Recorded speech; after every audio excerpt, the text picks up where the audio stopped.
नमस्कार, जय हिंद, जय बिहार। मैं हूं आप सबका दोस्त एडवोकेट एसके पंकज। पारो आरती प्रकरण में एक नया मोड़ आया है। उसका दरअसल किसी ने गलत वीडियो वायरल कर दिया है, जिसको लेकर के वह एफआईआर करने के लिए थाने पहुंची और केस करने के लिए कोर्ट पहुंची। ऐसे में हाईकोर्ट के एक मशहूर अधिवक्ता के पास पारो आरती पहुंच चुकी है और उम्मीद है कि अब उसे कोर्ट से जरूर न्याय मिल जाएगा। इसी बीच एक महिला अधिकारों के लिए कथित लड़ाई लड़ने वाली एक महिला, जिन पर बहुत सारे आरोप लग चुके हैं, ऐसे ऐसे गंदे आरोप लग चुके हैं जिनको मैं कह भी नहीं सकता हूं, उन्होंने पारो आरती को ही कटघरे में खड़ा कर दिया कि इसको जो है वो ज्यादा तुल नहीं दिया जाना चाहिए और ये गलत लड़की है, इसी पर केस करिए। तो पीड़ित पक्ष पर केस करना और पीड़ित पक्ष के खिलाफ बोलना, इलाहाबाद हाईकोर्ट के एक माननीय जज महोदय ने, जस्टिस महोदय ने जब टिप्पणी कर दी कि इस कांड के लिए, रेप के लिए जो है पीड़िता स्वयं जिम्मेदार है, तो ऑनरेबल सुप्रीम कोर्ट ने सुओ मोटो यानी स्वतः संज्ञान लेते हुए, सुओ मोटो कॉग्निजेंस लेते हुए कहा कि इस तरह के बयानों से जस्टिस लोगों को, जज लोगों को, न्यायाधीशों को, न्यायमूर्तियों को परहेज करना चाहिए।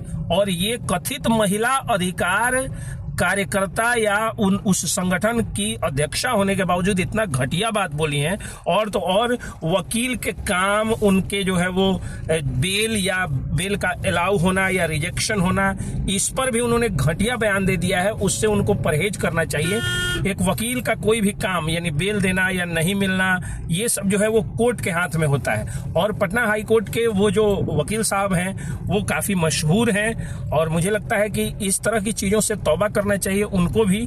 और पारो आरती को तो न्याय मिलेगा। रह गई बात कि अगर बार बार किसी के साथ इस तरह का कांड हो जा रहा है तो फिर उस पर क्यों सवाल किया जाए?